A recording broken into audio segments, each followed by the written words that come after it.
ہیں کہ جن کے کرنے سے انسان کا خاتمہ اچھا ہوتا ہے اسے کلمے پہ موت آتی ہے. تو آج وہ 10 باتیں آپ کے سامنے بتائی جائیں گی. امید ہے کہ آپ اسے گوش ہوش کے ساتھ سنیں گی، نوٹ کریں گی اور پھر ان پر آپ ہمیشہ پریکٹس کریں گی.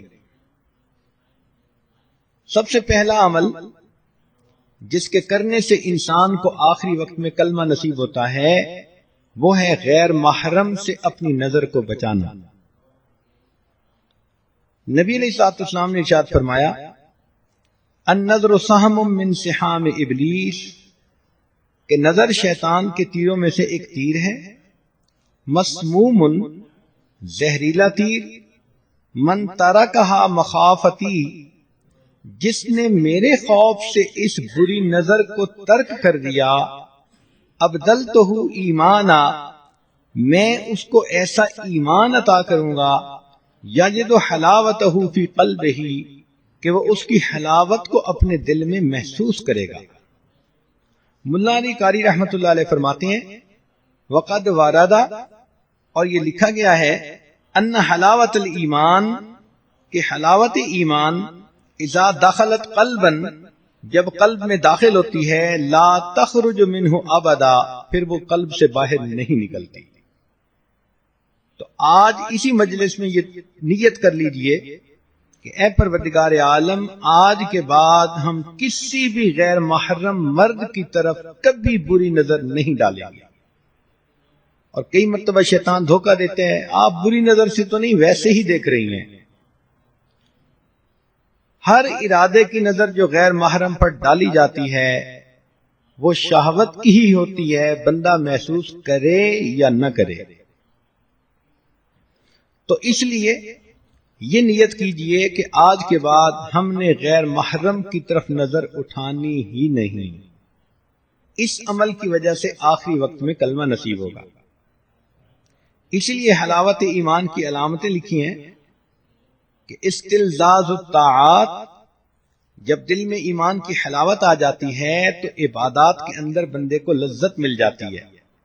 تلاوت کرنے کو جی چاہتا ہے، نماز پڑھنے کو جی چاہتا ہے، انسان کا عبادت میں، نیکی میں جی لگتا ہے. ایثارھا علی جمیع الشہوات، اور تمام قسم کی شہوات کو چھوڑ دینا بندے کو آسان نظر آتا ہے. تحمل المشاق فی مرضات اللہ، اور اللہ کی جو پسندیدہ چیزیں ہیں ان کو کرتے ہوئے جو مجاہدہ ہے اس کو برداشت کرنے کی عادت ہو جاتی ہے. پھر فرمایا کہ الرضا بالقضاء فی جمیع الحالات، ہر قسم کے حالات میں اللہ کی قضا پر بندے کو رضا نصیب ہو جاتی ہے. تو پہلا عمل تھا بد نظری سے پرہیز. یہ بد نظری فزیکلی بھی ہو سکتی ہے کہ آپ پریکٹیکلی کسی مرد کی طرف دیکھیں، اور یہ ٹی وی کی سکرین پر بھی ہو سکتی ہے کہ آپ ٹی وی کی سکرین پر کسی غیر مرد کو دیکھیں، بات برابر ہی ہے. دوسرا عمل جس سے کہ آخری وقت میں کلمہ نصیب ہوتا ہے، فرمایا مسواک کرنا. یہ مسواک کرنا جیسے مردوں کے لیے سنت ہے، عورتوں کے لیے بھی سنت ہے. علامہ شامی رحمت اللہ علیہ نے اس کا مسنون طریقہ بتایا کہ مسواک کرتے ہوئے 3 انگلیاں اوپر ہوں، چنگلیاں نیچے ہو اور انگوٹھا سائیڈ پر ہو. وہ فرماتے ہیں مسواک کے بارے میں من منافعہ، مسواک کے فوائد میں سے یہ بھی ہے تذکیر الشہادت عند الموت، موت کے وقت بندے کو کلمہ یاد آ جاتا ہے. رزقنا اللہ تعالی بمنہ وکرمہ، حدیث پاک میں آتا ہے جو بندہ اہتمام کے ساتھ مسواک کرتا ہو، ملک الموت آتے ہیں اور 2 کام کرتے ہیں، شیطان کو اس سے مار کے دور بھگا دیتے ہیں اور اس بندے کو کلمہ یاد دلا دیتے ہیں. یہ کتنا بڑا انعام ہے کہ ملک الموت ہی بندے کو یاد دلا دیں کہ تیرے جانے کا وقت قریب آ گیا. تو مسواک کی بھی پابندی کریں۔ تیسرا، ایمان پر شکر ادا کرنا کہ ہم نے کلمہ پڑھا، ہم مسلمان ہیں، اب اس ایمان پر ہم اللہ رب العزت کا شکر ادا کریں کہ اللہ تیرا شکر ہے تو نے ہمیں ایمان کی دولت عطا فرمائی۔ اس کی اصول یہ ہے لئن شکرتم لازیدنکم، اللہ تعالیٰ فرماتے ہیں اگر تم میری نعمتوں کا شکر ادا کرو گے ہم اپنی نعمتیں تمہیں اور زیادہ عطا کریں گے۔ تو جو ایمان پہ شکر ادا کرتا ہوگا اللہ تعالیٰ آخری وقت میں اس نعمت سے محروم نہیں فرمائیں گے۔ چوتھا عمل صدقہ خیرات کرنا۔ حدیث مبارکہ ہے، مشکات شریف کی روایت ہے، ان الصدقۃ تطفئ غضب الرب، کہ بے شک صدقہ اللہ کے غضب کو مٹا دیتا ہے، بجھا دیتا ہے، وتدفع میتۃ السوء، اور بری موت سے بندے کو بچا لیتا ہے۔ مولانا علی قاری رحمۃ اللہ فرماتے ہیں کہ ای تمنع انزال المکروہ والبلاء فی الحال، کہ یہ عام حال میں مصیبتوں سے اور ناپسندیدہ احوال سے بندے کو بچاتا ہے، وتدفع سوء الخاتمۃ فی المآل، اور موت کے وقت بری موت سے بندے کو بچا لیتا ہے۔ تو صدقہ خیرات جتنا بھی ہو اللہ کے راستے میں کریں، اپنے خامن سے اجازت لیں۔ ضروری نہیں ہوتا کہ ایک بندہ $10,000 نکالے تو اس کو صدقہ کہتے ہیں۔ آپ نے $1 بھی اللہ کے راستے میں اگر نکالا تو اس پر بھی صدقے کا ثواب ملے گا۔ حدیث پاک میں آتا ہے کہ قیامت کے دن کچھ ایسے بھی خوش نصیب ہوں گے، ایک مٹھی جو اللہ کے راستے میں خرچ کرنے پر اللہ ان کو جنت عطا فرما دیں گے۔ پانچواں، اہل اللہ کے ساتھ بیعت کا تعلق ہونا، قلبی تعلق ہونا، ان کی صحبت نصیب ہونا۔ اس کی وجہ یہ کہ اللہ رب العزت کے پیارے حبیب صلی اللہ علیہ وسلم نے فرمایا ہم رجال اللہ یشقى جلیسہم، یہ وہ لوگ ہیں کہ جن کے پاس بیٹھنے والا کبھی بدبخت نہیں ہوتا، اور بدبخت تو وہی ہوتا ہے کہ جس کو آخری وقت میں کلمہ نصیب نہ ہو۔ تو اس حدیث پاک سے بھی ثابت ہوتا ہے کہ اس تعلق کی وجہ سے اللہ رب العزت آخری وقت میں کلمہ نصیب فرما دیتے ہیں۔ حضرت مفتی محمد شفیع رحمۃ اللہ علیہ فرماتے ہیں کہ میں نے مولانا روم رحمۃ اللہ علیہ کا شعر پڑھا، یک زمانہ صحبت با اولیاء، بہتر از 100 سال طاعت بے ریا، کہ اللہ والوں کی تھوڑی دیر کی صحبت 100 سال کی بے ریا عبادت سے بہتر ہے۔ تو فرماتے ہیں کہ میرے ذہن میں ایک سوال پیدا ہوا کہ اگر 100 سال کی عبادت سے بہتر ہے یہ کہتے تو ماننے والی بات تھی، مگر انہوں نے تو فرمایا کہ 100 سال کی بے ریا عبادت سے بہتر ہے۔ چنانچہ میں نے حضرت تھانوی رحمۃ اللہ کی خدمت میں عرض کیا کہ حضرت یہ شاعر لوگ بہت افراط و تفرید کے مرتکب ہوتے ہیں، مجھے لگتا ہے کہ مولانا روم رحمۃ اللہ علیہ سے بھی اس پوائنٹ پر کچھ ایسا ہی معاملہ ہوا کہ انہوں نے فرمایا کہ اہل اللہ کی ایک لمحہ کی صحبت 100 سال کی بے ریا عبادت سے بہتر ہے۔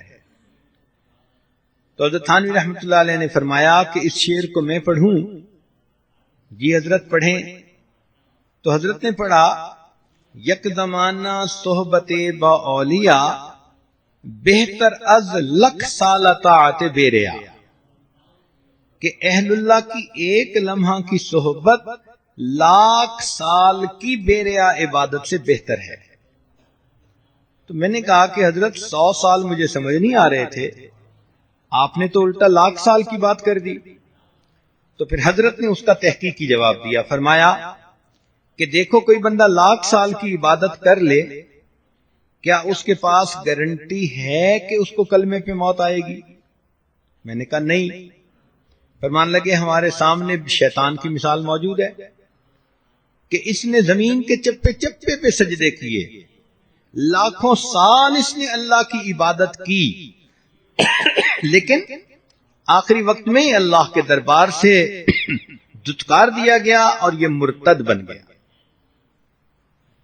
بلم باور کی مثال ہے، 300 سال اس نے عبادت کی تھی، لیکن آخری وقت میں اس کا انجام برا ہوا، قرآن مجید میں موجود ہے۔ تو معلوم ہوا کہ جتنی مرضی کوئی عبادت کر لے، انجام کے بارے میں کوئی گارنٹی نہیں دی جا سکتی۔ تو حضرت نے فرمایا کہ دیکھو یہاں تو اللہ کے پیارے نبی صلی اللہ علیہ وسلم گارنٹی دے رہے ہیں، ہم رجال لا یشقى جلیسہم، کہ یہ وہ لوگ ہیں کہ جن کے پاس بیٹھنے والا بدبخت نہیں ہوتا، یعنی آخری وقت میں کلمے سے محروم نہیں کیا جاتا۔ تو پھر تو ان کی ایک لمحے کی صحبت واقعی لاکھ سال کی عبادت پر فضیلت رکھتی ہے۔ چھٹا عمل جس کی وجہ سے انسان کو آخری وقت میں کلمہ نصیب ہوتا ہے، اللہ تعالیٰ فرماتے ہیں کہ یحبہم ویحبونہ، اللہ ان سے محبت کرتے ہیں، وہ اللہ سے محبت کرتے ہیں۔ آپ اپنی زندگی میں اللہ سے محبت کریں، محبت کی حرارت آپ کو دل میں محسوس ہو، اللہ کے لیے کھائیں پیئیں سوئیں جاگیں، زندگی کا ہر کام اللہ کے لیے کریں، اللہ کو یاد کریں، راتوں کی تنہائی میں دعائیں مانگیں، لو لگا کے بیٹھیں۔ جیسے بندے کو محبت کی وارمنس فیل ہوتی ہے، ایسے اللہ رب العزت کی محبت کی وارمنس کو فیل کریں۔ ہمارے مشائخ نے لکھا ہے کہ جو شخص دنیا میں اللہ رب العزت سے محبت کرے گا، اللہ تعالیٰ آخرت میں اس کو اپنے دشمنوں کی قطار میں کبھی کھڑا نہیں فرمائے گا۔ یہ کیسے ہو سکتا ہے کہ بندہ تو دنیا میں اللہ سے محبت کی کوششیں کرتا رہا ہو اور اللہ رب العزت اتنے رحیم اتنے کریم اور پھر اسے اپنے دشمنوں کی قطار میں کھڑا کر دے؟ یہ ہرگز نہیں ہو سکتا۔ ساتواں، گناہ سے پرہیز، زنا سے پرہیز۔ چنانچہ حدیث پاک میں آتا ہے وَأَمَّا مَنْ خَافَ مَقَامَ رَبِّهِ، قرآن مجید کی آیت، وَنَهَى النَّفْسَ عَنِ الْهَوَىٰ فَإِنَّ الْجَنَّةَ هِيَ الْمَأْوَىٰ، کہ جو شخص اللہ رب العزت کے سامنے کھڑے ہونے سے ڈرے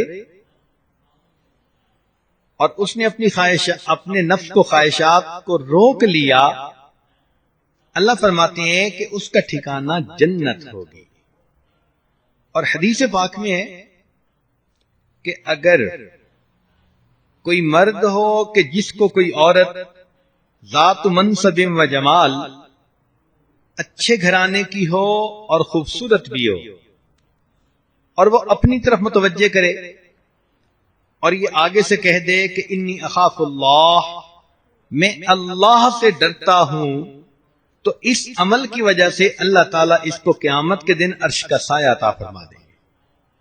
اور یہی چیز عورت کے لیے بھی، کہ اگر کسی عورت کو کوئی مرد اپنی طرف متوجہ کرنے کی کوشش کرے، گناہ کے راستے پہ گھسیٹنے کی کوشش کرے اور یہ کہہ دے کہ میں اللہ رب العزت سے ڈرتی ہوں، اس عمل کی وجہ سے اللہ تعالیٰ اس کو قیامت کے دن عرش کا سایہ عطا فرمائیں گے۔ شاید ہی کوئی عورت ہو، لڑکی ہو، جس کو اپنی زندگی میں قریب کے لوگوں میں سے کسی نہ کسی کی طرف سے ایسا اشارہ نہ ملا ہو۔ تو اگر کوئی ایسی کوشش کرے تو اس کا ایک جواب انی اخاف اللہ، میں اللہ سے ڈرتی ہوں۔ کوئی فون کے ذریعے رابطہ کرتا ہے، خط کے ذریعے رابطہ کرتا ہے، کسی رشتہ داروں کی محفل میں محبت بھری نظریں ڈال کر اپنی طرف متوجہ کرنے کی کوشش کرتا ہے، مسکراہٹ کے ذریعے اپنی طرف متوجہ کرنے کی کوشش کرتا ہے، یہ سارے عمل ایک ہی مقصد کے لیے ہوتے ہیں کہ گناہ کا تعلق ہو جائے۔ تو اگر کوئی بھی ایسی انویٹیشن کسی کی طرف سے ہو اور عورت آگے سے کہہ دے دل میں کہ انی اخاف اللہ، میں اللہ سے ڈرتی ہوں، اور اپنی عزت کی حفاظت کر لے، اللہ تعالی موت کے وقت اس کو کلمے پہ موت عطا فرمائیں گے۔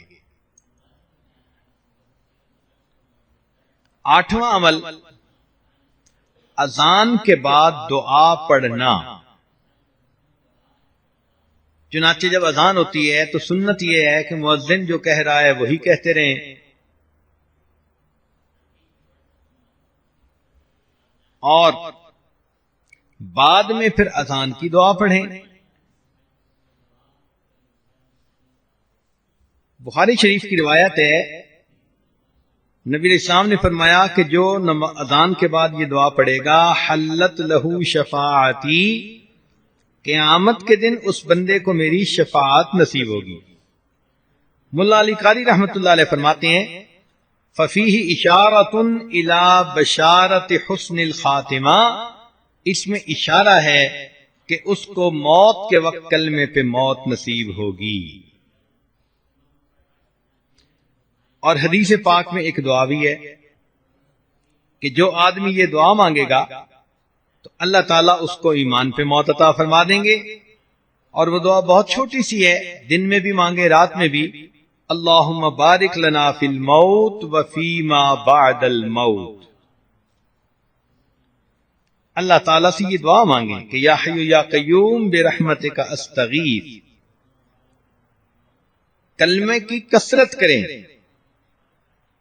اس لیے کہ زندگی میں جو عورت کلمے کی کثرت کرے گی، ہر وقت اپنی زبان پہ لا الہ الا اللہ، لا الہ الا اللہ، لا الہ الا اللہ پڑھتی رہے گی، تو پھر آخری وقت میں اس کلمے کا پڑھنا اس کے لیے آسان ہوگا۔ خواجہ فرید الدین عطار رحمۃ اللہ علیہ فرماتے ہیں، میں نوجوانی میں عطر کی دکان تھی اور میری ہزاروں شیشیاں ہوتی تھیں جن میں عطر پڑا ہوتا تھا۔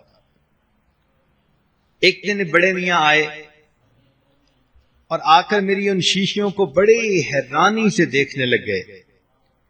میں نے کہا بڑے میاں کیا دیکھ رہے ہیں؟